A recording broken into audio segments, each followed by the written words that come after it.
ओम सभी को नमस्ते। ओम का उच्चारण ओ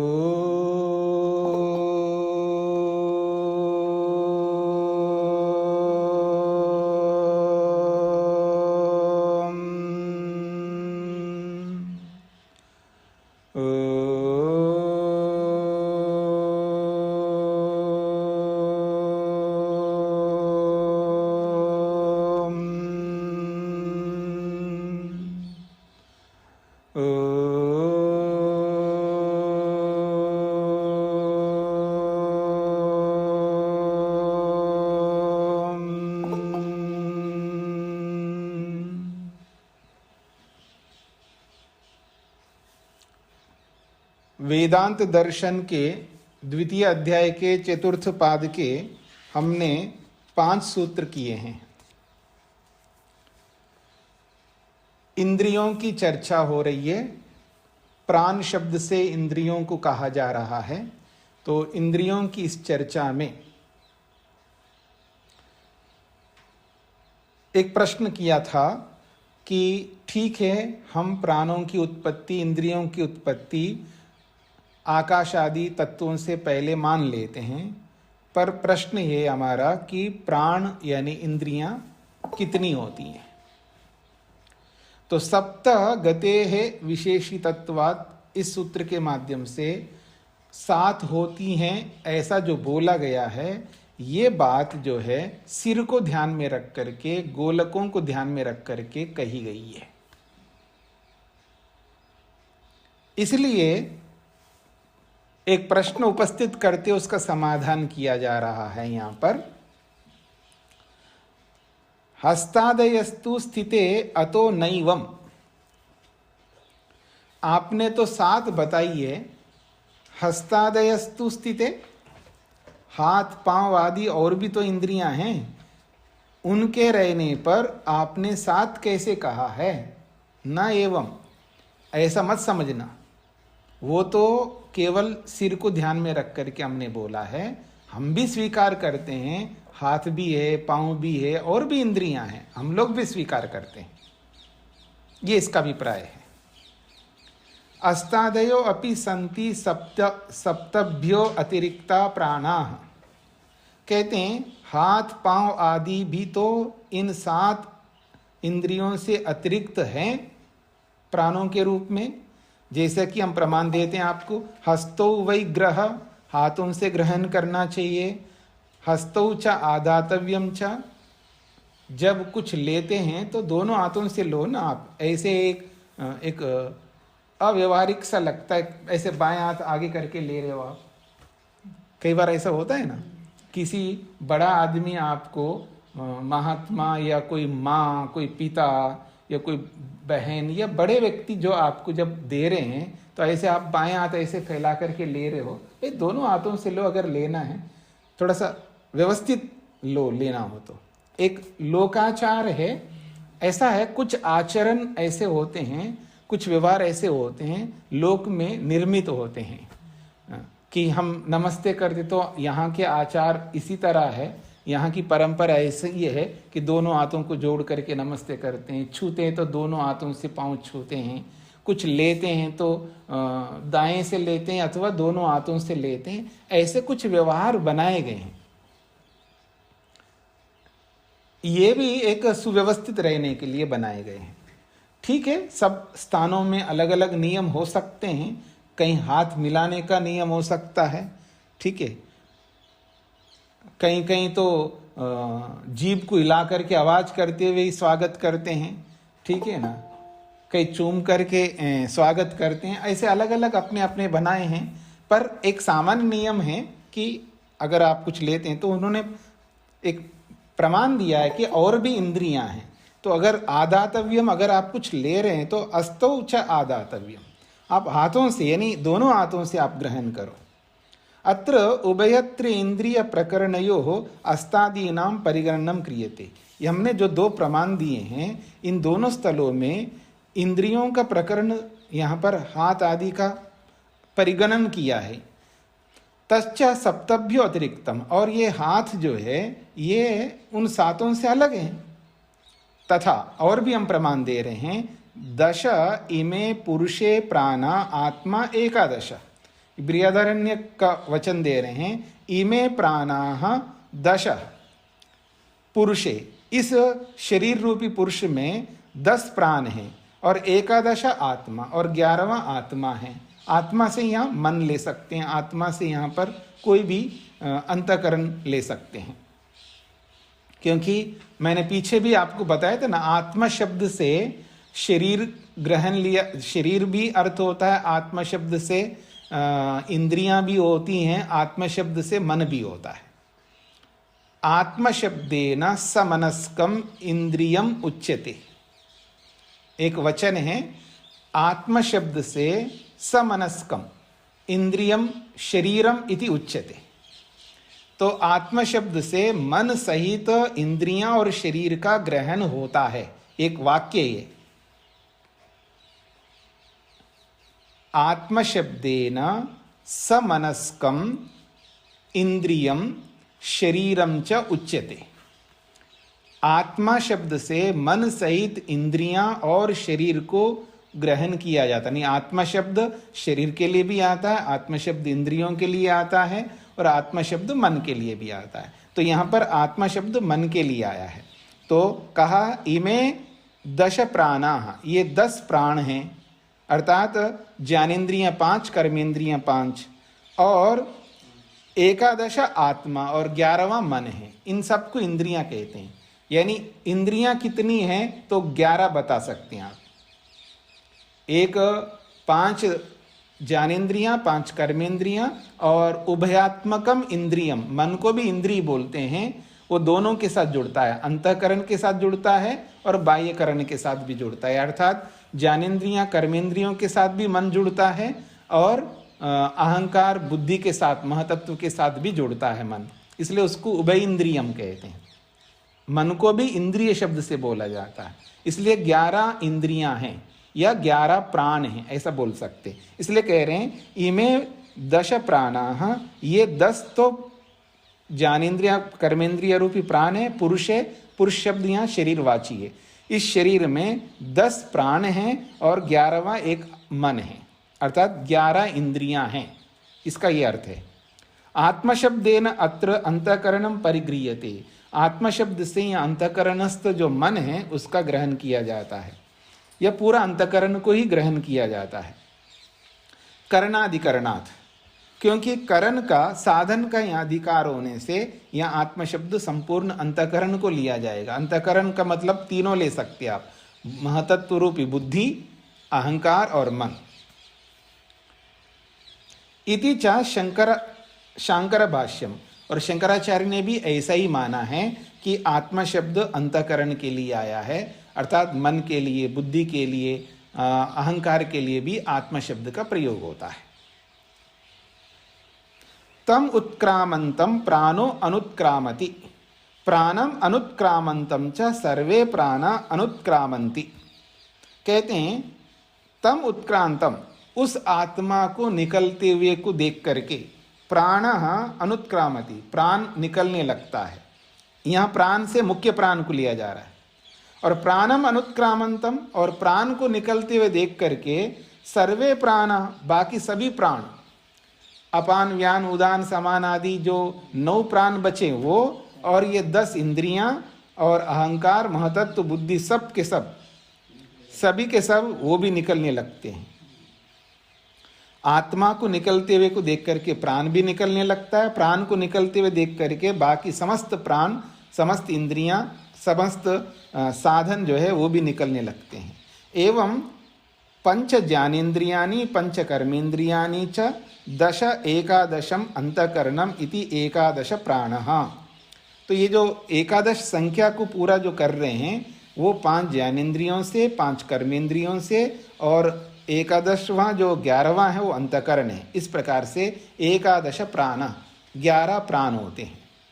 इति स्थिते, ऐसा सिद्धांत के होने पर आपने जो 7 ही इंद्रियां बताया है, तस्मात् नैवं सप्त प्राणानाम सिद्धांता, इसलिए 7 प्राणों का सिद्धांत यहाँ पर नहीं है, न वो उचित है। बाकी एक वचन यहाँ से छूट गया है, उसको आप लिख सकते हैं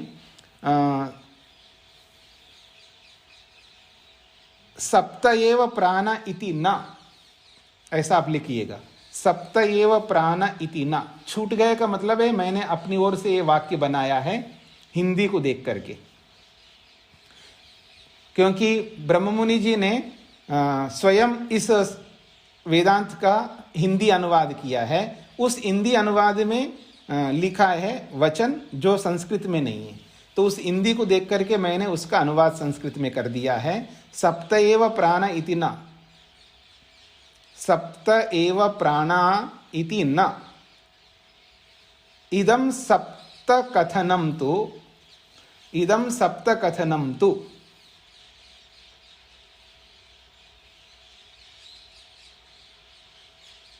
इदं सप्त कथनं तु मुखभाग ग्रीवायाः, मुखभाग ग्रीवायाः ऊपरी भागे, मुखभाग ग्रीवायाः ऊपरी भागे छिद्राणां दृष्ट्या कथनमस्ति। मुखभाग ग्रीवायाः उपरि भागे छिद्राणां दृष्ट्या कथनम अस्ति।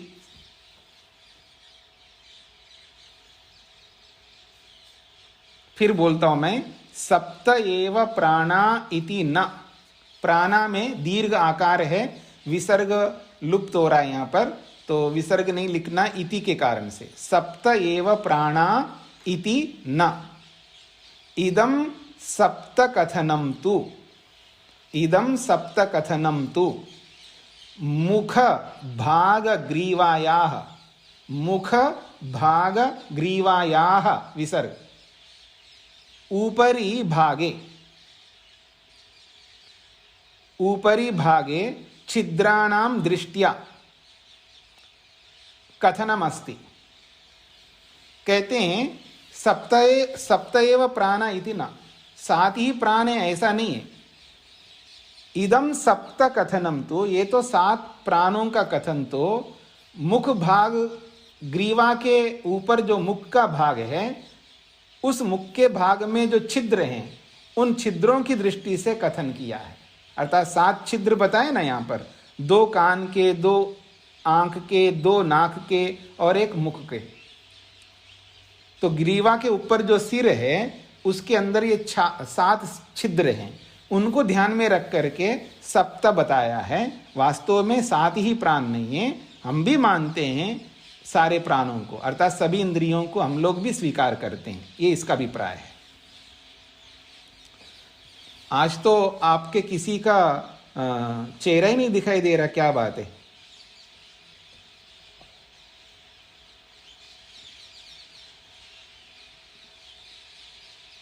आपका इंटरनेट भी तो ऑन है स्वामी जी। हाँ जी,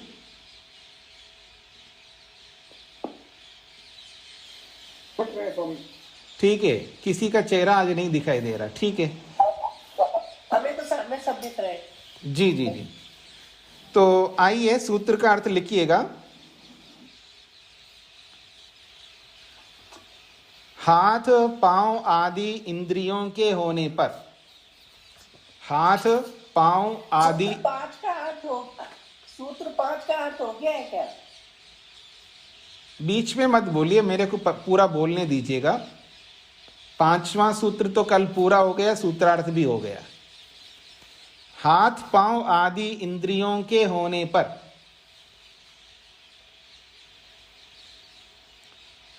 हाथ पांव आदि इंद्रियों के होने पर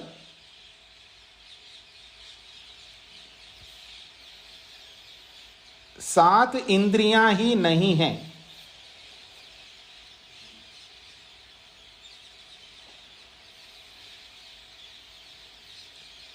हाथ पांव आदि इंद्रियों के होने पर सात इंद्रियां ही नहीं हैं, सात इंद्रियां ही नहीं हैं। सात इंद्रियों का कथन तो, सात इंद्रियों का कथन तो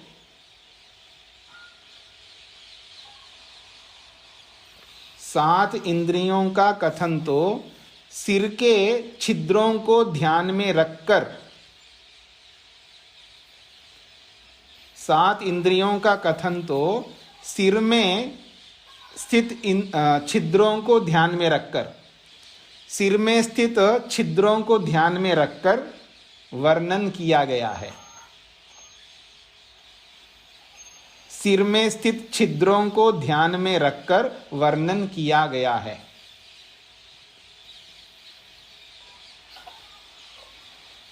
आप में से कोई म्यूट नहीं किया है, म्यूट करिए। हाथ पांव आदि इंद्रियों के होने पर 7 इंद्रियां ही नहीं हैं। 7 इंद्रियों का कथन तो सिर में स्थित छिद्रों को ध्यान में रखकर वर्णन किया गया है। अगला सूत्र, अणवश्च। अणवश्च अणु का बहुवचन में अणवा कहते हैं। अणुस्वरूप, संस्कृत में जो अणु शब्द है उसका बहुवचन में अणवः ऐसा होता है। जैसे आप गुरु गुरु गुरवः, गुरु शब्द है ना, वायु शब्द है, वायु शब्द है, गुरु शब्द है, ये पुल्लिंग में है उकारांत। तो जैसे गुरु गुरु गुरवः, वायु वायु वायवः, ऐसे अणु अणु अणवः ऐसा बनता है। इसका जब रूप चलाते हैं, जैसे रामा रामो रामा रूप चलाते हैं, वो तो अकारांत शब्द का रूप है और ये उकारांत शब्द का रूप है। तो गुरु गुरु गुरवः, वायु वायु वायवः, ऐसे ही अणु अणु अणवः। तो अणवः ये बहुवचन में है, क्योंकि ये जो प्राण हैं, इंद्रियां हैं, ये स्थूल तो है ही नहीं है, सूक्ष्म है। तो उनकी सूक्ष्मता को बताया जा रहा है। अनवश्च, और ये जो इंद्रियां हैं, ये जो प्राण रूप इंद्रियां हैं, ये बहुत सूक्ष्म हैं, ये दिखाई नहीं देते। इन छिद्रों को, इन गोलकों को आप इंद्रियां मत मानो, ये तो उन इंद्रियों का रहने का स्थान है, ये कहना चाहते हैं।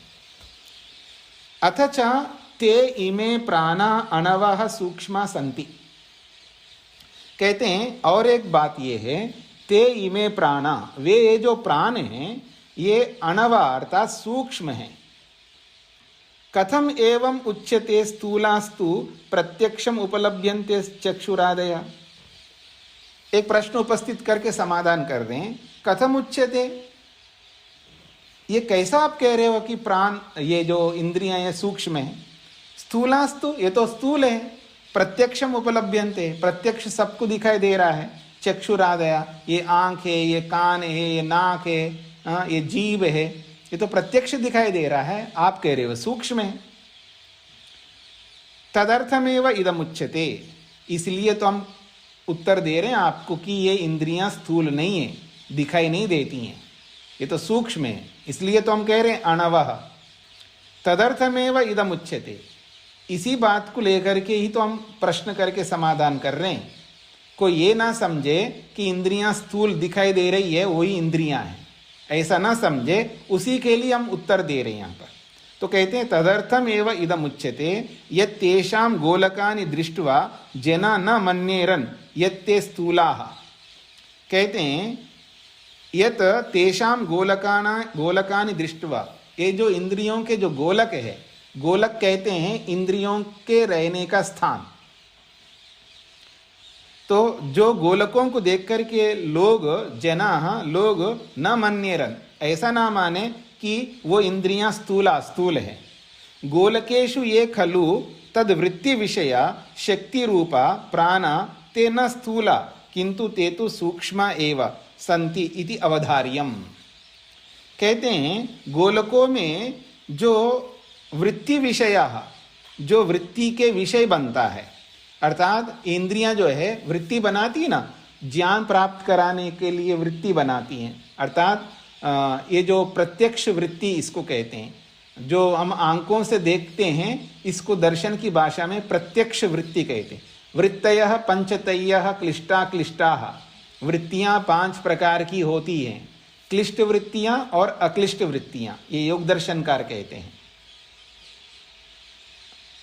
वृत्तियां 5 प्रकार की होती है, तो वृत्ति जो है ज्ञानात्मक होती है, अर्थात देखने की वृत्ति, इसको वृत्ति शब्द से बोला, यानी देखने का व्यापार, या आपकी भाषा में कहना देखना। इस देखना को वृत्ति कहते हैं। कैसी वृत्ति है? देखने वाली वृत्ति। देखने की वृत्ति अलग है, सुनने की वृत्ति अलग है। ऐसे ही सूंघने की वृत्ति अलग है, चखने की वृत्ति अलग है। इनको वृत्ति शब्द से बोलते हैं। तो कहते हैं तद वृत्ति विषया, इनके अलग अलग वृत्ति के विषय होते हैं, रूप, रस, गंध, स्पर्श आदि। और ये शक्ति रूपा, और ये जो इंद्रियां हैं ये शक्ति स्वरूप है, विजिबिलिटी नहीं है, इसमें दिखाई देने का स्वरूप नहीं है, तो शक्ति रूपा है। और प्राण इनको कहते हैं, न स्थूला, ये स्थूल नहीं है, किंतु ते तो सूक्ष्म एव सन्ति, वो तो बहुत सूक्ष्म हैं, नहीं दिखाई देने वाले हैं। इति अवधार्यम, ऐसा ही हम सबको निश्चय कर लेना चाहिए। संकेतितम च तेषां सूक्ष्म्यम, और ये सूक्ष्म है, इस बात को शास्त्र में संकेत से बताया है, उस संकेत को हमें समझना चाहिए। क्या संकेत बताया है शास्त्र में? तम उत्क्रामंतम प्राणो अनुत्क्रामति, उस जीवात्मा को निकलते हुए को देख करके प्राण भी निकल जाता है। क्यों जी? जीवात्मा को निकलते हुए को देखते क्या आप लोग? जब कोई मरणासन्न व्यक्ति होता है, बस हाँ जी बुलाओ जी, बच्चों को, बेटों को, बेटियों को, सब परिवार को बुलाओ जी, अब तो मैं बस प्राण छोड़ने वाला हूँ। कई बार होता है ना ऐसा, उसको पता लगता है, इंडिकेशन मिल जाता है उसको कि बस मैं तो जाने वाला हूँ, मरने वाला हूँ, बुला लेता है और बात करता रहता है। कभी कभी बात करते करते ही चला जाता है। तो जब आत्मा निकल रहा होता है हमारे सामने ही, कई लोग हमारे सामने भी मृत्यु को प्राप्त हुए हैं, लेकिन आत्मा दिखाई नहीं देती है, और आत्मा के साथ प्राण भी निकल रहा है, प्राण भी नहीं दिखाई देता है, और आत्मा और प्राण के साथ साथ वो इंद्रियां निकल रही है, वो भी नहीं दिखाई देते हैं। वे दिखाई नहीं दे रहे हैं क्योंकि सूक्ष्म है। तो ये शास्त्र भी कह रहा है ना कि संकेत किया है शास्त्र ने, उस संकेत को हमें समझना है। क्या संकेत किया है? तम उत्क्रामंतम प्राणो अनुत्क्रामति, उस निकलते हुए आत्मा को देख करके प्राण भी निकलता है। प्राणम अनुत्क्रामंतम च सर्वे प्राण अनुत्क्रामंती, और प्राण को निकलते हुए देख करके बाकी सभी प्राण अर्थात सभी इंद्रियां वो भी निकलने लगती हैं। तो मुख्य प्राणस्य उत्क्रमणेन सह अन्येषां प्राणानां चक्षुरादीनां उत्क्रमण प्रतिपादनात् संकेत्यते। तो कहते हैं जब मुख्य प्राण निकल रहा होता है, उसके साथ साथ बाकी जो प्राण हैं अर्थात चक्षु आदि इंद्रियां हैं वो भी निकल रहे हैं, ऐसा शास्त्र में प्रतिपादन वर्णन होने से संकेत्यते, ये संकेत मिलता है यत् कि ते प्राणा सूक्ष्म संति, वो जो प्राण हैं, प्राण रूपी इंद्रियां हैं वो सूक्ष्म हैं। चक्षुरादि गोलकानि तु उत्क्रांते प्राणे अपि विद्यन्ते एव इति गतम।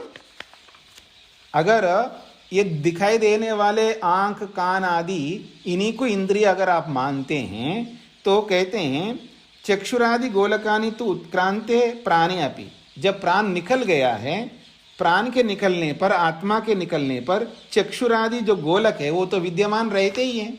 केवल आत्मा निकल गया, इंद्रियां निकल गई, मन निकल गया, प्राण निकल गया, अगर जो दिखाई देने वाली आंखें हैं, ये कान हैं, ये नाक है, वो तो वहीं का वहीं है। अगर इन्हीं को इंद्रियां कहते तो वहीं पर है, बल्कि ये जल जाते हैं, इसको जब जलाते हैं तो समाप्त होते हैं। ऐसा नहीं है।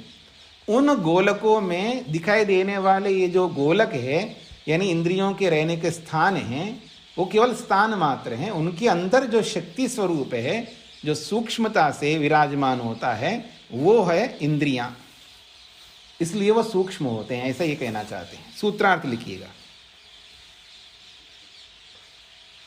और वे प्राण रूपी इंद्रियां, और वे प्राण रूपी इंद्रियां, और वे प्राण रूपी इंद्रियां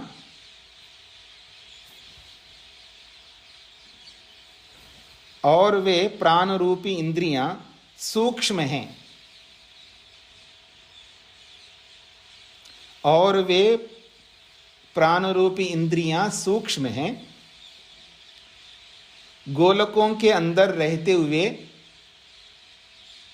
कार्य करते हैं, गोलकों के अंदर रहते हुए कार्य करते हैं,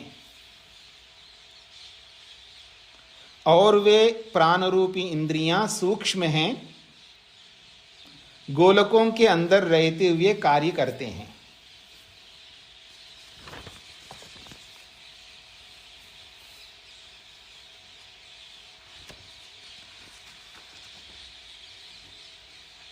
हाँ जी, आगे बढ़ते हैं। अनवश्च इस सूत्र में इंद्रियों का कथन करते हुए एक बात कही गई है।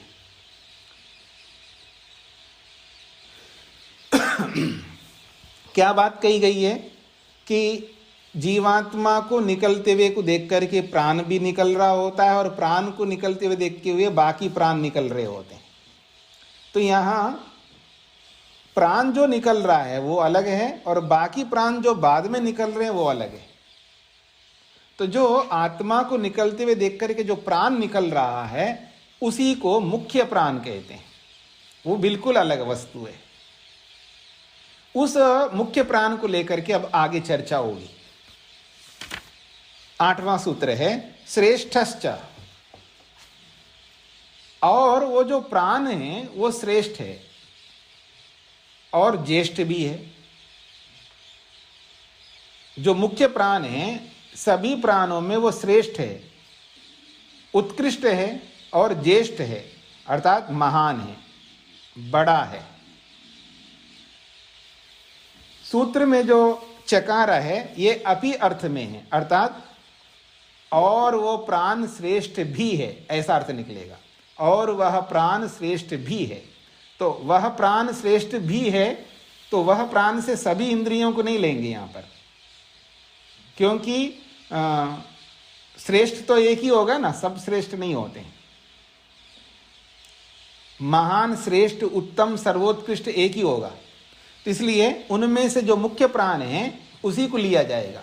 प्रकरण से यही पता लगेगा कि श्रेष्ठश्च एक तो एक वचन में दिखा रहे हैं, प्राण तो बहुवचन में, प्राणाः बहुत प्राण है, लेकिन श्रेष्ठश्च कहकर के श्रेष्ठ है केवल एक वचन में बता रहे हैं। इसका मतलब है सभी प्राणों को नहीं कह रहे हैं, उन सब प्राणों में जो मुख्य प्राण है उसको लिया जा रहा है।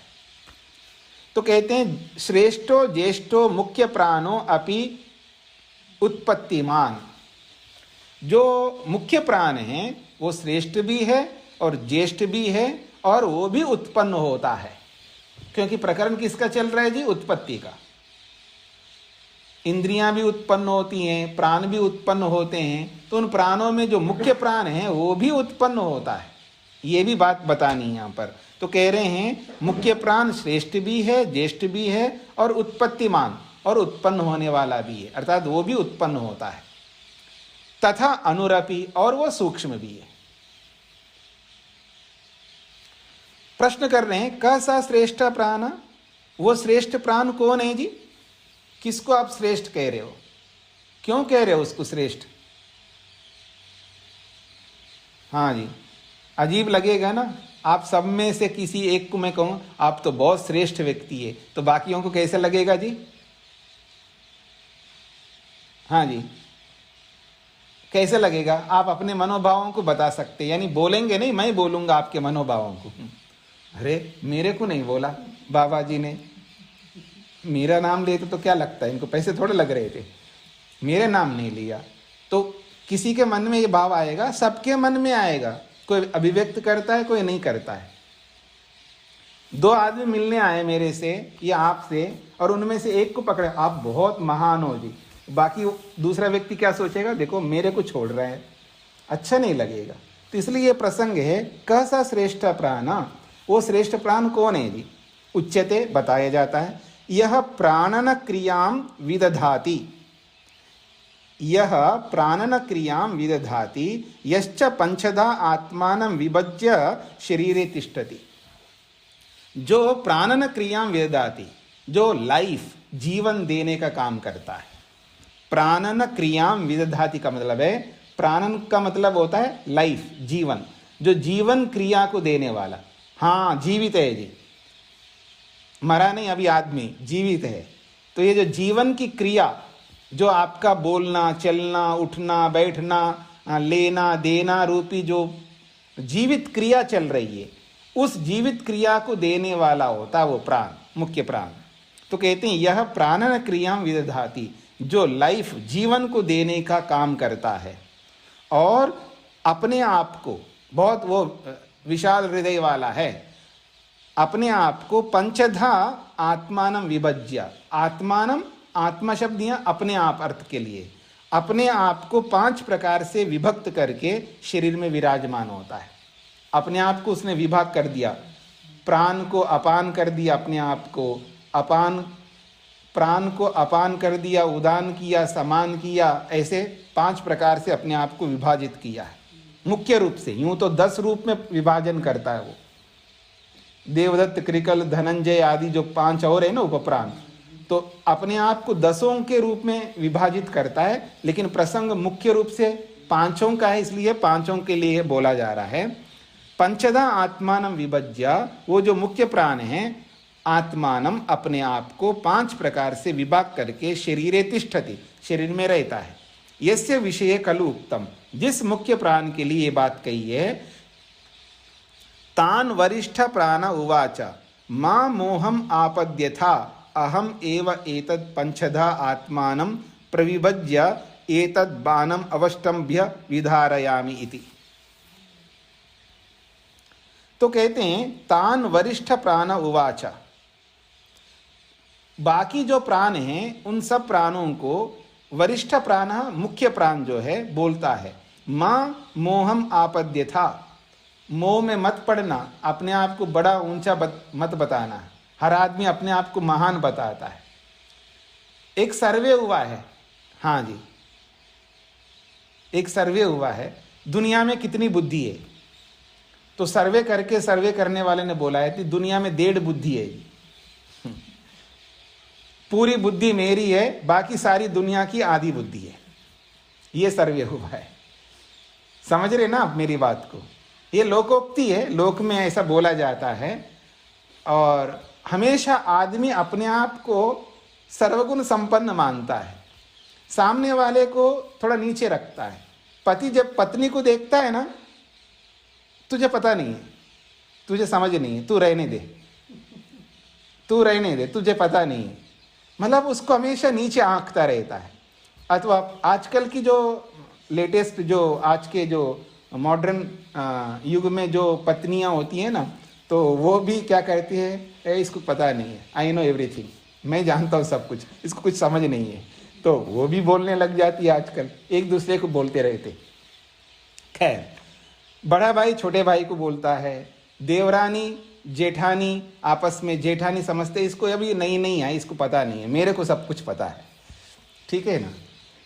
तो अब आदमी देखेंगे ना, हर आदमी अपने आप को ऊपर रखता है, बाकियों को नीचे रखता है थोड़ा, किसी ना किसी रूप में, चाहे वो बोलने के विषय में हो, देने के विषय में हो, या विद्या के विषय में हो, या किसी भी विषय में, किसी भी एंगल से देखिए आप अपने आप को देख सकते हो, अपने मनोभावों को टटोल करके देख सकते हैं। अपने आप को हमेशा थोड़ा सा ऊपर रखता है व्यक्ति, स्वयं को 21 रखता है, सामने वाले को 19 रखता है वो, इसलिए दुनिया में 1.5 बुद्धि है। तो मुख्य प्राण कहने लगता है बाकी प्राणों को, तुम मोह में मत पड़ना, अपने आप को बड़ा बनाने से रोको। कहते हैं मां मोहम आपद्य था, मोह में मत आना, अविद्याग्रस्त मत होना। अहम एव एतत् पंचदा आत्मानं प्रविभज्य एतत् बाणम अवष्टभ्य विधारयामि। तुम ये मत समझना मैं ही आपको स्थान दिया है, मैंने आपको खड़ा कर दिया है, और आप मुझसे बड़े बताते हो अपने आप को, कमाल करते हो। भले आदमी, प्लेटफॉर्म तो मैंने दिया आपको स्थान दिया है, आपको आश्रय दिया है, आपको घर दिया है, आपको सब कुछ दिया है, और आप अपने आप को बड़ा बोलते हो। कमाल कर दिए ना। आपको समझ में नहीं आ रहा मैं किनको बोल रहा हूँ? जो भगवान बन बैठे ना आज आदमी, मनुष्य भगवान बने हुए हैं धरती पर। मनुष्य अपने आप को भगवान बना लिया है। मैं भगवान हूँ, मैं भगवान का अवतार हूँ। अर्थात अपने आप को भगवान मानते, अपनी पूजा करवाते हैं, ऐसे लोग हैं। तो जिसने सब कुछ दे करके उसको स्थापित किया, उस भगवान को हटवा दिया है और अपने आप को भगवान बना दिया है। हम लोग गए, ये जो बड़े बड़े संत होते हैं, ये गुरु मंत्र देते हैं जी, गुरु मंत्र। हमने देखा कि कैसे गुरु मंत्र देते हैं, हम भी देखना चाहते हैं। सुनी हुई बात तो सुनी हुई होती है, प्रत्यक्ष देखना चाहते हैं। जब मैं सफ़ेद कपड़ों में था, तो मैं और मेरे मित्र दोनों जाकर के आचार्य सत्यजीत जी, मुनि सत्यजीत जी, हम दोनों गए। एक बड़े संत, बहुत नामी संत हैं, हमने भी उनका पूरा किट खरीदा। आपको पहले भी बताया था शायद कि उनका उसी संत का फोटो होता है और एक आसन होता है, एक माला होती है और अगरबत्तियां होती है, कुछ और भी बहुत सारे सामान होता है, एक पूरा किट मिलता है। वो खरीद लिया है और जाकर के बैठ गए जी। सब हजारों लोग बैठे थे, हजारों, पता नहीं कितने हजार लोग थे। सब गुरु दीक्षा लेते, गुरु को दीक्षा लेते। हम भी गए, हम तो देखने के लिए गए, हमको कौन सी दीक्षा लेनी थी। खैर, अब वो गए, बैठ गए जी, उन्होंने गुरु मंत्र भी दिया है। तो अब पूजा करो, किसकी करेंगे? उसी गुरु का फोटो दिया है जो दीक्षा दे रहा है, उसी की पूजा हो रही। वहां पर सब लोग उसी की पूजा कर रहे हैं, यानी भगवान रह गए पीछे। भगवान तो पीछे रहेगा, सृष्टिकर्ता जिसने हमें पैदा किया है वो तो पीछे रह गया और आदमी की पूजा हो रही है, आदमी भगवान हो गया। यही वाली बात है। यहाँ पर मुख्य प्राण कहने लगा कि मैंने अपने आप को विभाजित करके 5 रूप में आपको स्थापित किया है और तुम आज मोह में आकर के मैं बड़ा हूं, मैं बड़ा हूं ऐसा बोल रहे हो। अथवा ये जो बाकी जो इंद्रियां हैं, ज्ञान इंद्रियां, कर्म इंद्रियां हैं, उनको शक्ति मैं ही तो दे रहा हूं। अगर मैं प्राण रूपी शक्ति उनको ना मिले तो इंद्रियां काम नहीं करेंगी। शरीर में जो इंद्रियां काम कर रही हैं या जो भी ये अंतःकरण काम कर रहा है, इन सबको प्राण शक्ति प्रदान करता है। प्राणों के कारण से ही वो सब क्रियान्वित होते हैं, चलायमान होते हैं, अपने अपने कर्मों को करते हैं। तो मैंने आपको स्थापित किया, आपको बेस दिया, आधार दिया, और आप मोह में आकर के, ये तो अलंकारिक वर्णन है कि आप मोह में आकर के अपने आप को मैं बड़ा हूं, मैं बड़ा हूं। आंख कहने लगी मैं बड़ी हूं, कान कहने लगा मैं बड़ा हूं, हाँ, नासिका कहने लगी मैं बड़ी हूं। ऐसे सब अपने आप को बड़े बड़े कह रहे हैं और वो देख रहा है मुख्य प्राण। मैंने आप लोगों को स्थापित किया है, आप बड़े हो गए तो मैं कौन हूं फिर? तो वो इसलिए मुख्य प्राण कहता है, वरिष्ठ प्राण उवाच, मुख्य प्राण बोलने लगता है, मां मोहम आपद्य था, आप मोह में मत पड़ना। अहमेव एतत् पंचधा आत्मान विभज्य, मैं अपने आप को 5 प्रकार से विभाजित करके एतद् बाणम अवष्टभ्य, इस बाण शब्द यहाँ पर चेतन तत्व को, शरीर को कहा जा रहा है। इस बाण रूपी शरीर को अवष्टभ्य, इसको रोक करके विधारयामि, मैं धारण कर रही हूँ या कर रहा हूँ। मैं 5 रूप में विभाजित होकर के शरीर को धारण करके रख रहा हूँ मैं, और आप मोह में पड़ करके अपने आप को बड़े बड़े मानना चाह रहे हो। ये प्रसंग बताए यहाँ पर। कथम तर्हि तस्य श्रेष्ठत्वम, अच्छा मुख्य प्राण की श्रेष्ठता क्या है, कैसे माने हम वो मुख्य है, वही प्राण श्रेष्ठ है। तो कहते हैं कथम तर्हि तस्य श्रेष्ठत्वम, उस मुख्य प्राण की श्रेष्ठता किस प्रकार से है। उच्यते, बताते हैं, यद्यपि प्राणस्य श्रेष्ठत्वम लोके सिद्धमेव, यद्यपि प्राण की श्रेष्ठता, मुख्य प्राण की श्रेष्ठता तो लोक में सिद्धि है, तथापि फिर भी शास्त्रेण तस्य श्रेष्ठत्वम प्रतिपाद्यते, हम शास्त्र से भी उसकी श्रेष्ठता का वर्णन करते हैं। ते अश्रद्धाना बभू, ते अश्रद्धाना बभू, बाकी जो प्राण हैं, इंद्रियां हैं, वो सब श्रद्धा रहित हो गए। अश्रद्धाना बभू का मतलब है श्रद्धा रहित हो गए।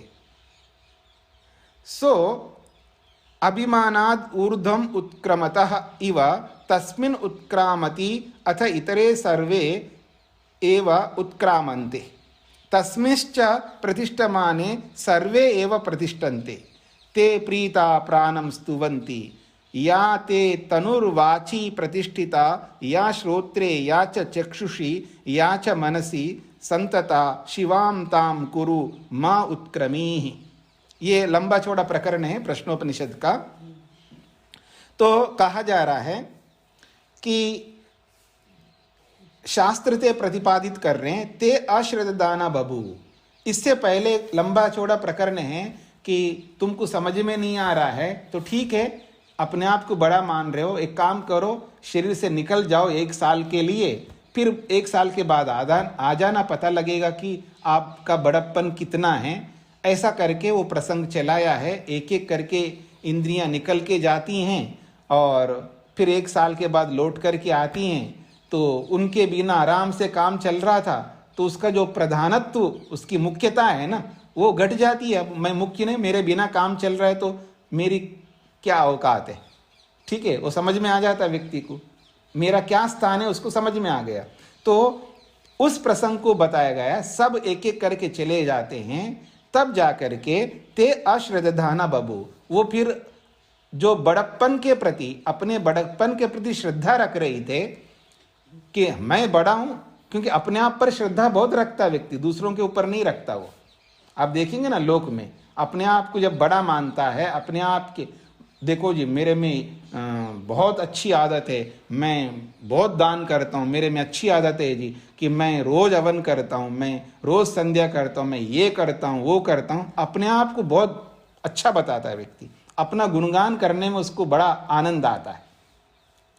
व्यक्ति करता रहता है, अपना ही गुणगान करता है। तो जब वो अपना गुणगान कर रही थी, मैं बड़ा हूं मैं बड़ा हूं, उस बड़प्पन में उनकी अब श्रद्धा नहीं रही, क्योंकि पता लग गया उनको। तो इसलिए कह रहे हैं ते अश्रद्धाना बबू, वो अपने आप के प्रति श्रद्धा रहित हो गए। सो अभिमानाद ऊर्ध्वम उत्क्रमतः इव। तो जैसे ही वो ये कहने लगे थे कि मैं बड़ा हूं या मैं बड़ी हूं, तो फिर वो एक जब कहता है कि आप बड़े नहीं हो, मैंने आपको स्थापित किया है, तब वो एकदम उनके अंदर श्रद्धा कम हो जाती है। फिर भी उस अभिमान को देखने के लिए वो बाहर निकलने लगते हैं। उस प्रसंग को थोड़ा सा यहाँ दिखाया है। सो अभिमानाद ऊर्ध्वम उत्क्रमते, अभिमानाद ऊर्ध्वम उत्क्रमते इव। तो कहते हैं उत्क्रमता इवा कह सकते हो, या तो वो अपने आप को बाहर निकालने की इच्छा से जैसे बाहर जाने लगा मुख्य प्राण, तस्मिन उत्क्रामति अथ इतरे सर्वे एव उत्क्रामन्ते। उसके बाहर निकलने को देखते हुए सब घबरा गए इंद्रियां। मुख्य प्राण बाहर निकलने लगे का मतलब है हमारा मौत है एक प्रकार से, उसके बिना तो हम जी नहीं सकते, उन्हीं से तो शक्ति ले रहे हैं हम लोग। तो वो जैसे निकलने लगे का मतलब है मानो एक प्रकार से प्राणायाम कर लो, सांसें बाहर निकाल दो, मुख्य प्राण को बाहर निकाल के रोके रखो, फिर पता लगेगा जी बाहर के सब सिस्टम को। अपने आप को भी आप समझा सकते हो, प्राणों को क्या समझाना है, वो तो जड़ वस्तु हैं, प्राणों के माध्यम से अपने आप को समझाना है हम लोगों को। अपने आप को मतलब है अपने आत्म तत्व को भी समझाना है। ये आध्यात्मिक अर्थ बता रहा हूं मैं कई बार ऊपर उड़ने लगता हूँ ना, अपने आप को बहुत बड़ा मानता हूँ, अपने आप को मैंने ये किया मैंने वो किया है, मेरे बिना कुछ नहीं हो सकता था, ऐसा था वैसा था, एकदम अभिमान में आ जाता है आदमी।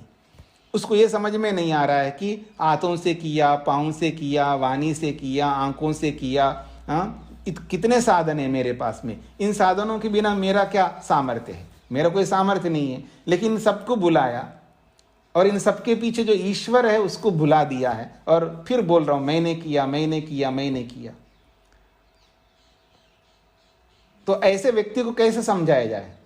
तो यही समझा सकते हैं कि आज एक बार सांस बाहर निकाल के रोको, थोड़ी देर रोके रहो, देखते हैं आप कितने देर तक रह सकते हो। घबरा जाओगे, वापस प्राणों को लाना पड़ेगा अंदर। तो अंदर जो सामर्थ्य है उनका पता लगेगा कि आपके अंदर कितना सामर्थ्य है। तो उस प्राण के बिना हमारा कोई सामर्थ्य नहीं हो सकता। तो इसी बात को समझाया जा रहा है यहाँ पर कि सो अभिमानाद ऊर्ध्वम उत्क्रमतः इव वो अभिमान से यानी अपने स्वरूप को ध्यान में रख करके, अपने बड़प्पन को ध्यान में रखते हुए जैसे वो बाहर निकलने लगे, मानो वो बाहर निकलने लगा, निकला नहीं बस निकलने लगा, तस्मिन् उत्क्रामति, उसके निकलते हुए को देख के इतरे सर्वे एव उत्क्रामन्ते, बाकी सभी प्राण वो भी बाहर निकलने लगे। तस्मिंश्च प्रतिष्ठा माने, अगर वो दिखाया थोड़ा सा निकल आधा निकल गया और आधा नहीं निकला ऐसा मानो, तो देखा कि ये सब भी मेरे पीछे पीछे आने लगे, फिर अपने आप को वापस अंदर ले आए प्राण। तो कहते हैं तस्मिंश्च प्रतिष्ठा माने, उस मुख्य प्राण के शरीर के अंदर ही विद्यमान रहने पर सर्वे एव प्रतिष्ठन्ते, फिर बाकी प्राण भी उसी के अंदर विराजमान होने लगे। तब उनको समझ में आ गया हमारा सामर्थ्य नहीं है, हम बड़े नहीं हो सकते हैं। ते प्रीता, फिर वो प्रसन्न हो गए, प्रसन्न होकर के मुख्य प्राण की स्तुति करने लगे। प्राणम स्तुवंती, उस मुख्य प्राण की स्तुति करने लगे, हाँ वास्तव में आप बड़े हो, हम नहीं है बड़े। तब वो क्या किस रूप में स्तुति कर रहे हैं उसको थोड़ा सा उद्धृत किया है। या ते तनुवाची प्रतिष्ठिता, या ते तनुवाची प्रतिष्ठिता, या श्रोत्रे या च चक्षुषी या च मनसी संतता शिवाम ताम कुरु माँ उत्क्रामी। जो आपका स्वरूप, तनु का मतलब है स्वरूप, तनु शरीर को भी कहते हैं और स्वरूप को भी कहते हैं। तो प्राण का कोई शरीर तो होता नहीं है, तो प्राण का सूक्ष्म स्वरूप है, तो उसका जो अनुस्वरूप है, सूक्ष्म स्वरूप है, उसी को यहाँ तनु शब्द से बोला है। जो तुम्हारा स्वरूप यानी प्राण का जो स्वरूप है, वाची प्रतिष्ठिता, वाणी में प्रतिष्ठित है, अर्थात जो प्राण वाणी के अंदर विराजमान है, वाणी को शक्ति देने के लिए प्राण वाणी में भी रहता है। तो जो मेरा स्वरूप यानी जो तुम्हारा प्राण स्वरूप जो है वो वाणी में प्रतिष्ठित है, श्रोत्रे कानों में प्रतिष्ठित है, चक्षुषी आंखों में प्रतिष्ठित है, मनसी मन में प्रतिष्ठित है। तो इन सब में संतता फैला हुआ है। एक प्रकार संतता का मतलब है व्याप्त है, फैला हुआ है प्राण, यानी एक एक इंद्रिय में फैल करके रहता है प्राण। उसी के कारण से सभी इंद्रियां काम करने लगती हैं। तो शिवाम ताम कुरु माँ उत्क्रामी, ताम शिवाम कुरु, उस आपकी शक्ति को शिवाम कुरु यानी उसको कल्याणमयी बनाए रखो, उसको यथार्थ रूप में उसी रूप में बनाए रखो, शक्ति की शक्ति के रूप में रखो, उसको दूषित मत करना। हम आपको नमस्कार करते हैं, आप ही हमसे बड़े हो, ऐसा बाकी सब प्राणों ने कहा। ये प्रसंग है। फिर कहता है न वै शक्ष्यामः त्वदृते जीवितुम। दूसरी उपनिषद का एक छोटा सा प्रसंग लिया है। त्वदृते, हे मुख्य प्राण तुम्हारे बिना न वै जीवितुम शक्ष्यामः, हम जीवित नहीं रह सकते। हे मुख्य प्राण तुम्हारे बिना तो हम जीवित ही नहीं रह सकते। ये प्राण की स्तुति की जा रही है। प्राणो वावा ज्येष्ठश्च श्रेष्ठश्च, छांदोग्य उपनिषद में एक दूसरे प्रसंग से बताया है, ये जो मुख्य प्राण हैं वावा निश्चित रूप से वो ज्येष्ठ है, श्रेष्ठ है, महान है, ये बात कही है। तो मुख्य प्राण से उत्पत्ति अपि दर्शिता, और इस मुख्य प्राण की उत्पत्ति भी दिखाई है शास्त्र में। एतस्मात् जायते प्राणो मनः सर्वेन्द्रियाणि च, उसी परमात्मा से ये मुख्य प्राण, मन, सभी इंद्रियां ये सब उत्पन्न होती हैं, ये बात कही गई है। सूत्र का अर्थ है प्राणों में मुख्य प्राण, प्राणों में मुख्य प्राण,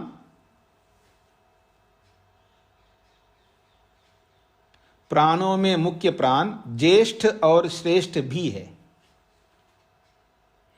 श्रेष्ठ और ज्येष्ठ भी है। प्राणों में मुख्य प्राण श्रेष्ठ और ज्येष्ठ भी है।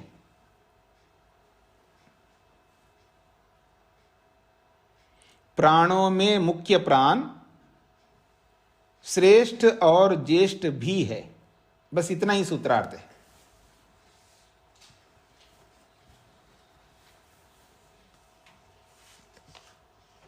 हाँ जी, किसी को कोई प्रश्न पूछना है? स्नेहा जी का क्या प्रश्न है? में पतला भी होता है। हाँ जी,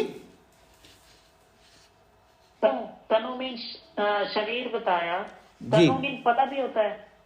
तनु का मतलब कि आपकी आवाज कट रही है, क्या कहना चाह रहे हैं आप? तनु का पतला भी होता है। पतला, हाँ थिन थिन। हाँ जी, हाँ जी। वो तनु वो पतला होता है, वो अरस्सु वाला उकार है, ये दीर्घ उकार है।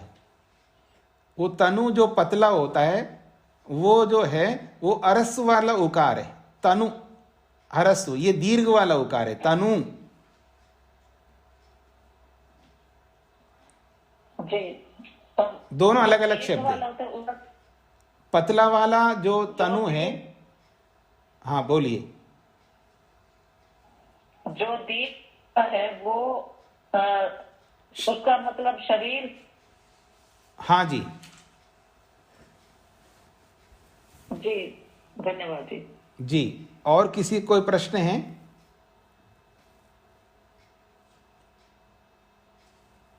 क्योंकि अगला 9वां सूत्र थोड़ा बड़ा है, पूरा नहीं हो पाएगा, इसलिए मैं आपसे कहना चाह रहा हूं किसी कुछ पूछना हो तो पूछ सकते हैं। स्वामी जी एक और प्रश्न यही तनु से संबंधित योग दर्शन में भी ऐसा है, जो हमारे दोष हैं या कुछ ऐसा उसमें है कि उस तनु करते हैं, उसका अंदर हो जाएगा तनु का मतलब। वहां तनु का मतलब जो पतला आप बोल रहे हैं ना, उसी पतले अर्थ में ही वहां पर सूक्ष्म बताया। वो तनु अलग है, ये तनु अलग है। वो ये शरीर वाला है और वो सूक्ष्म करने वाला है। कमजोर, तनु का अर्थ कमजोर करना होता है, सूक्ष्म करना होता है, पतला अर्थ होता है, वो सब एक ही अर्थ वाले हैं। तनु का हो, सूक्ष्म का हो, पतला का हो, एक ही बात है। जी जी स्वामी जी। हाँ स्वामी जी। जी स्वामी जी, जैसे अभी प्राणों का प्रसंग आ रहा था कि प्राणों को बाहर निकाल के रोकते हैं, तो ऐसा उसमें एक थोड़ा प्रश्न था कि ऐसा जैसे स्वामी जी प्राणायाम कराते हैं, स्वामी रामदेव जी, तो वो बोलते हैं कि प्राणों को अगर रोकेंगे तो उससे प्राण शक्ति मजबूत होती है। जैसे प्राणों को बाहर निकाल के रोकते हैं तो उससे प्राण शक्ति मजबूत होती है। तो स्वामी जी ऐसा कैसे होता है स्वामी जी? ये तो हमें भी नहीं पता है, पर होता है। ऐसा है कि जब हम सांस अगर आयुर्वेद की दृष्टि से आप देखेंगे कि सांसों का व्यायाम जब करते हैं तो उसका सामर्थ्य बढ़ जाता है। जैसे हम शरीर का व्यायाम करते हैं तो शरीर का सामर्थ्य बढ़ जाता है ना। शरीर का जब व्यायाम करते हैं तो शरीर का सामर्थ्य बढ़ जाता है। ऐसे प्राणों का आयाम जो है एक प्रकार से वो भी एक एक्सरसाइज जैसा है, तो उससे भी प्राण जो है मजबूत हो जाते हैं, जैसे शरीर मजबूत होता है। उस यंत्र को हम लोग चलायमान जब रखते हैं ना, तो रनिंग में वो ठीक रहता है यंत्र, और उसको चलायमान नहीं रखते हैं, ठीक से उसका साथ उसको व्यवहार में नहीं लाते हैं, तो वो प्रयोग ठीक से ना करने के कारण से वो लंबा नहीं रह पाता है, काम ठीक से नहीं कर पाता है। आप किसी भी यंत्र को लेकर के भी देख सकते, खरीद के रख लिया आपने, प्रयोग नहीं कर रहे, तो वो ठीक से काम नहीं करेगा। बाद में 5 साल 10 साल के बाद गाड़ी खरीद करके रखिएगा, उसको चलाओ मत, 10 साल 15 साल वैसे का वैसे रखो, फिर चलाओ तो वो चलेगी नहीं, क्योंकि उसको चलायमान रखना होगा। तो रनिंग में ही वो ठीक रहता है। तो ऐसे ही प्राण जो जिस तरह चल रहे हैं उसकी भी शुद्धि करके, उसका भी आयाम करके उसको मजबूत रखना पड़ता है। जैसे शरीर को हम व्यायाम करके मजबूत करते हैं, ऐसे प्राणों को भी इसी तरह मजबूत रखने के लिए प्राणायाम है। और जब प्राणों को रोकते हैं, चाहे अंदर रोकते हैं बाहर रोकते हैं, तो प्राणायाम करते समय प्राण ज़्यादा प्रयोग में आते हैं। वो मजबूत कैसे रहते हैं उसको मैं आयुर्वेद की दृष्टि से बोल रहा हूँ। यहाँ पर क्लास में भी आयुर्वेद को जानने वाले लोग हैं ना, जैसे डॉक्टर अल्पना जी हैं और भी लोग हैं। तो जब प्राणायाम करते हैं तो प्राण ज़्यादा खर्च होते हैं उस समय, प्राणायाम के समय में, क्योंकि प्राण बाहर निकाल रहे हैं, रोक रहे हैं, तो वहाँ प्राण ज़्यादा खर्च हो रहे होते हैं। लेकिन उस आयाम से, उस व्यायाम से बाद में जो है प्राण जो है ना शांति से काम कर रहे होते हैं। तो बाद में दिन भर की जीवन में प्राणों का जो आयाम है वो कम हो जाता है, अर्थात उसकी गति धीमी हो जाती है। अगर हम प्राणायाम नहीं करते तो रूटीन में जो प्राण चल रहे होते हैं हमारे, उसकी गति तीव्र हो जाती है। तो तीव्र गति होने के कारण से प्राण ज्यादा खर्च हो जाते हैं। अब हम प्राणायाम करके उस गति को कम करते हैं। जब गति को कम करते हैं तो प्राण बचे रहते हैं, तो जीवन बढ़ जाता है। इसी से कहा जाता है, इसी बात को प्राण मजबूत होते हैं, इस दृष्टि से मजबूत होते हैं, ऐसा आप कह सकते हैं। जी स्वामी रामदेव जी 3 मिनट तक रोक लेते हैं श्वास को। हाँ जी, स्वामी रामदेव जी 3 मिनट तक श्वास को रोक लेते हैं। हाँ, तो ये देखिए, प्राणों को रोकने का सामर्थ्य तो जो जितना अभ्यास करेगा कोई भी व्यक्ति, वो उतना रोक सकता है। ये कोई बहुत बड़ी बात नहीं है। दुनिया में बहुत सारे लोग हैं जो योगी लोग नहीं हैं, तो भी योगियों से ज़्यादा प्राणों को रोकने वाले हैं, क्योंकि वो केवल वही अभ्यास है उनका काम है। जैसे कोई रेसलर होता है कुश्ती का या अलग अलग चीज़ का, तो वो उसका काम ही है, उसका धंधा ही है वो रोकने का। मतलब वो उसमें वो प्रोफेशनल होता है ना। तो ऐसे ही कोई आप देखेंगे ना, गोताखोर होते हैं जो पानी के अंदर जाने वाले होते हैं, बहुत लंबे लंबे काल तक अंदर जाते हैं, कोई यंत्र भी नहीं लगा रहे होते हैं। गाँवों में भी पहले जो है पानी कुएं में से लाना पड़ता था ना। कुएं होते थे कहीं कहीं, एक कुआं 2 कुआं अलग अलग जगहों पर, तो सब लोग पानी जो है उस कुएं से लाते थे। और अक्सर जो है माताएं पानी लाया करती थी, घर का काम माताओं को करना होता था, तो पानी, पीने का पानी भी माताएं लाती थी। और माताएं जब पानी निकालती थी उसमें, वो बाल्टी जैसा, बकेट जैसा होता है या कोई पात्र होता है जिसमें रस्सी बांधते हैं और उस कुएं में डालते हैं और फिर उसको चक्री से ऊपर खींचते रहते हैं। तो उनका जो शरीर जो है थोड़ा सा आगे की ओर झुकता है और पानी खींच रहे होते हैं। आभूषण पहने होते हैं, कानों में, गले में कुछ ना कुछ आभूषण होते हैं, और किसी न किसी का आभूषण वो कुएं में गिर जाता था। और ऐसे हमने कई बार देखा है। तो अब उस कुआं तो बहुत गहरा है, पानी गहरा है, अब उसमें से उस आभूषण को ढूंढ के लाना बड़ा मुश्किल होता है। कौन जाए उस पानी के अंदर? तो गोताखोर को बुलाते थे। अब वो गोताखोर जो है पानी में एक बार जाता था, और वो गांव में जो गोताखोर होते थे ना, कोई नशेड़ी होता था, कोई जुआरी होता था, कोई ऐसे ही मतलब साधारण आदमी होता था सामान्य रूप से, लेकिन प्राणों को रोकने में एक्सपर्ट होता था। सांसें रोकना, हम योगाभ्यास करते, हम इतना नहीं प्राण रोक सकते जितना वो रोकता है। ठीक है, तो उसी में हमारी तो शक्ति सब में लगती है ना, पढ़ाने में लगती है और भी कामों में लगती है। सब में एक जैसा प्रयास नहीं कर सकता व्यक्ति, सब में इतना एक्सपर्ट नहीं हो सकता। तो लेकिन उसका उसी में एक्सपर्ट होता था वो, तो वो इतने देर तक पानी के अंदर जा रहा होता है, हम भी परेशान होते हैं, इतना समय हम कैसे रह सकता है पानी में, उसका अभ्यास है। तो जिस विषय में व्यक्ति प्रैक्टिस करता है, पुरुषार्थ करता है, अभ्यास करता है, उसमें आगे बढ़ सकता है, कोई भी व्यक्ति हो। तो ऐसे ही तो स्वामी जी भी रोकते हैं, तो बहुत अच्छी बात है, रोक सकते हैं। इतना तो रोक ही ले सकते हैं, इससे भी अधिक रोक सकते हैं, लेकिन उनका सामर्थ्य और में लगता है, इसलिए उसमें ज़्यादा नहीं कर रहे होंगे, ये भी हो सकता है। बहुत अच्छा है, 3 मिनट रोकना कोई कम नहीं होता है, अच्छा होता है जी। हाँ जी, शेखर जी का क्या प्रश्न है? समय हो गया हमारा जी। शेखर जी कुछ कहना चाहते हैं? जी स्वामी जी, बस मैं तो ऐसे ही प्रश्न पूछ रहा था, जो हमने ये 7 गोलक को लेके आए, ऐसे तो कुछ इनका कोई मतलब तो है नहीं, गोलक को लेके आना यहाँ पे फालतू में ही डाल दिया ऐसा लगता है। ठीक बात है। ऐसा है कि प्रसंगवश जो है गोलकों की भी चर्चा होती है। गोलकों को भी इंद्रियों के रूप में व्यवहारिक तौर पर मोटे कथन के रूप में भी गोलकों को लेकर के भी व्यवहार करते हैं। इंद्रियां यहीं रह जाती हैं। अब उपनिषद पढ़े थे ना, उपनिषदों में गोलकों को लेकर के भी चर्चा करते हैं। तो ये इंद्रियां यहीं रह जाती हैं, यहीं समाप्त होती हैं, यहीं नष्ट होती हैं, ऐसी भी बात होती है। तो वह गोलकों को लेकर के जिन स्थानों में इंद्रियां रहती हैं उन गोलकों को भी इंद्रियां बोल दिया जाता है। तो ऐसे ही उसको ध्यान में रख करके ये बोल दिया है प्रसंगवश। ये भी एक शैली है समझाने की। ठीक है, बहुत बड़ा आवश्यक ऐसा नहीं है कि इसके बिना हमें गति नहीं होगी, ऐसा नहीं है, लेकिन इसको कहते हैं अवांतर विषय। म्यूट करके रखिए रचना जी।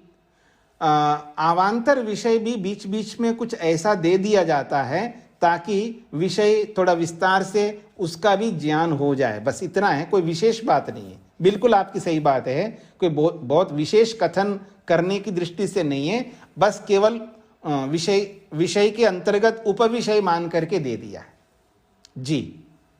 जी स्वामी जी। तो इसको यहीं पर विराम देते हैं जी। ओम शांति शांति शांति।